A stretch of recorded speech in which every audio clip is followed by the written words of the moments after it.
Hey there, Fletcher All Things Overlanding here, and today I'm going to talk about a really super cool thing that I found on the BougeRV website, these tiny lanterns that have a built-in sensor so that they can sense when there's movement and stuff like that and turn on automatically, so basically sort of functioning like an automatic light. Now, I've run a lot of BougeRV stuff in my day, from their refrigerators to a lot of their lighting and lanterns to their solar stuff. I'm running a lot of their solar stuff on the top of my truck right now, and I've always had really good luck with BougeRV stuff. So again, when I saw these, they were pretty budget priced. So let's get into the magnetic, clippable, automatic, sensor driven BougeRV lantern.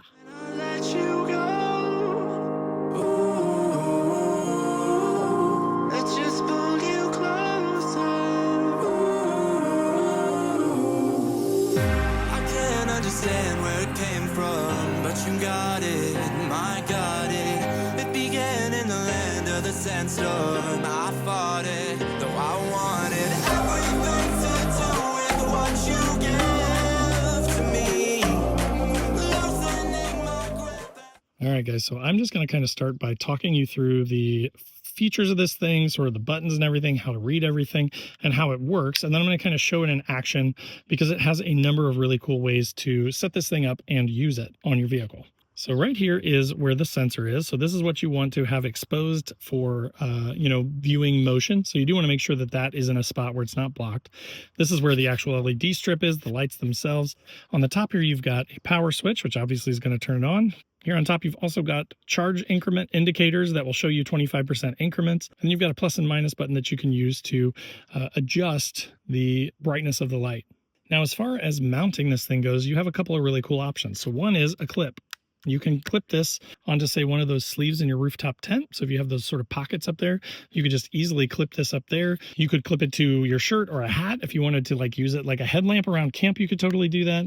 It also has this ring on the top here. So again, hang this from a hook on top of your tent or rooftop tent. That is an option as well. And then this surface here is actually rubberized to protect paint if you're going to stick this on a vehicle, but it's magnetic. So you can actually stick this thing to the side of your vehicle. If you had a trail breakdown and you needed some light that you needed to place somewhere, this might be a good option for that as well, under your hood or on the side of your truck if you had to do a trail side repair. As far as battery goes, this has a 3200 milliamp hour battery, which is a pretty good size for a light this small, and especially one that I'm just going to use, for a few minutes at a time when I open my cap, grab something out and then close it or walk away from it.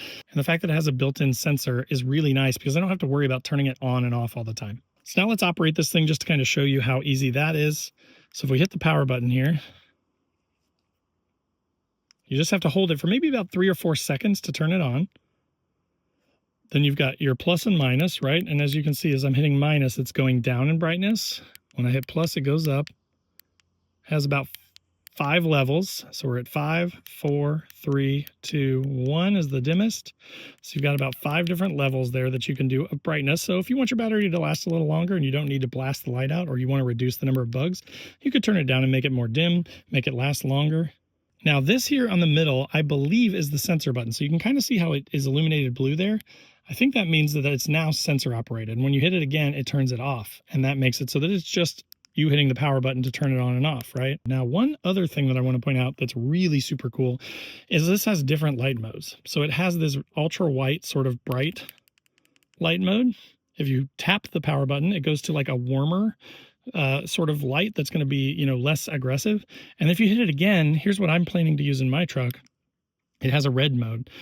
So the fact that it has a red mode to decrease the number of bugs that are going to swarm my cap when I open it, and also protects my night vision and just kind of keeps things dimmer around camp while I can still see, is awesome. So I plan to just leave these on red probably all the time with the sensor enabled so that I can magnetize or clip this inside of my cap. And then when I open it, boom, I've got red light to illuminate the area. I can see what I need, close it back up, boom, it'll just shut itself off. Now again, to turn the thing off, you just hold the power button for a few seconds and it'll just nicely go off. And that's basically the functions of the light. Now, one last thing is over here on the side is your charging port. This is USB-C chargeable, which pretty much all their stuff is. So I love that I can charge these off the same thing as all my other devices, which is pretty cool. But again, this little light is pretty awesome, and I could see a number of uses for it. So let's talk about use cases and ideas for how you might be able to use this light to hopefully brainstorm a little bit and give you some ideas for things that I'm thinking of using these lights for as well. So, as I mentioned, you could just magnetize it to the side of your truck. And it's very sturdy, but I like that it's also got that rubber coating on it, so it's not going to hurt your paint or anything like that. With the clip, again, you could put this wherever you want. You could put this on an awning, you know, just clip this up to an awning or something if you wanted to. One thing that I think would be really cool is if you had a drawer system like I do. I've kind of solved this with these flashlights. They're a little janky and they don't have sensors or anything built into them, but they have these sort of floodlights over here on the side. So if I get in here, I can hit this a couple of times and turn on my floodlight, and then that's what lights up my drawer. But again, there's no sensor or anything like that. It's not really designed for this. And as you can see, now it's daytime, but it doesn't put out a ton of light, just barely enough to kind of let you get your bearings when you're looking around in this drawer. What I'm thinking is this would be awesome to mount, either put a metal plate on the side of the drawers, and then you could just use the magnet to attach it. But then again, you could take it off to charge it. You could set this thing up so that it's on the sensor and it just automatically illuminates the drawer. So something like that in a drawer would be awesome. Another use, as I mentioned, would be like in a rooftop tent. If you need a lantern or something in there, there's, you know, all kinds of lanterns on the market, but these things are just so simple and so small and so inexpensive that I bought 4 of these actually. I got 4 of them. So I can use these, 3 of them in my cap is kind of my thinking, maybe a 4th in the middle here. So I'd have 1 on each door, the back door, the 2 side doors that open, so that whenever I open those, I've got light, and then maybe just 1 in the general area to see in the bed of my truck. Or again, I might throw 1 up in the rooftop tent. So tons of different ways that you could use this thing, which I love.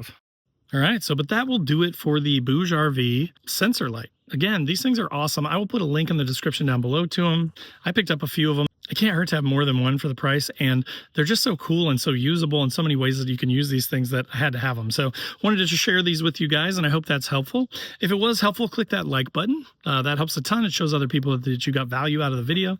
And if you're not already subscribed to the channel, make sure to click that subscribe button. Click the bell to be notified when new videos drop. I do a bunch of gear type videos sharing stuff like this with you guys. I do some general overlanding stuff. I'm a big Nissan guy, so tons of Nissan content. And then I also do like do-it-yourself and budget-minded modifications and things like that. So if you're into anything outdoors, camping, overlanding, this is going to be a good channel for you, especially if you're a Nissan person. It's going to be even better. As always, in the description below will be links to all my other social channels. So wherever you want to come hang out, Facebook, Instagram, LinkedIn, TikTok, I'm pretty much everywhere. I've even got a podcast that comes out every couple weeks called the All Things Overlanding Podcast. So if you'd rather listen to stuff than watch stuff, definitely consider adding that to your favorites. But click through those links down below to come join the conversation wherever you want. Below this video is also a join button, which is kind of a passive way to support the channel. It gets you early access to the videos and some other perks. So that's a great way to support the channel. Or if you'd rather be more involved with All Things Overlanding, there's also a link to my Patreon group where we have a 24/7 Discord that we chat in. We have a Zoom call that we do once a month, and then we also are doing 1 or 2 trips a year. Like we're getting ready to go to Land Between the Lakes down in Kentucky. That's going to be awesome. There's going to be guys from all over the country, Iowa, Virginia, all over the place. They're coming from all different states, and we're kind of, you know, coming together down there to just sort of hang out, hit some trails, and do some camping, and it's going to be awesome. Then there's also a link to my website down below where I've got funny overlanding camping themed patches and stickers, things like "Don't burn your wiener and it's a hot dog," or "I hate people so I camp," or "F people, let's go overlanding." So there's some funny ones. There's also some All Things Overlanding stickers and patches. So tons of stuff down there, really inexpensive if you're looking for some stuff to slap on your rig or your fridge or your windows, whatever you want. There are a ton of options there. And then last but not least, there's a link to the Newbie Overlanders Facebook group, which is a totally free to join group. Tons of awesome members, about 24,000 at the time that I'm recording this, and it's growing every day. But unlike the other big groups, we don't allow bullying or anything like that. We're all just trying to be helpful, right? So if you want to come in there and ask questions and not feel like you're going to get beaten up, that would be a great place, and we'd love to have you. But again, thanks so much for watching. Hope that was helpful. Click the link down below to pick some of these up for yourself, and we'll see you next time.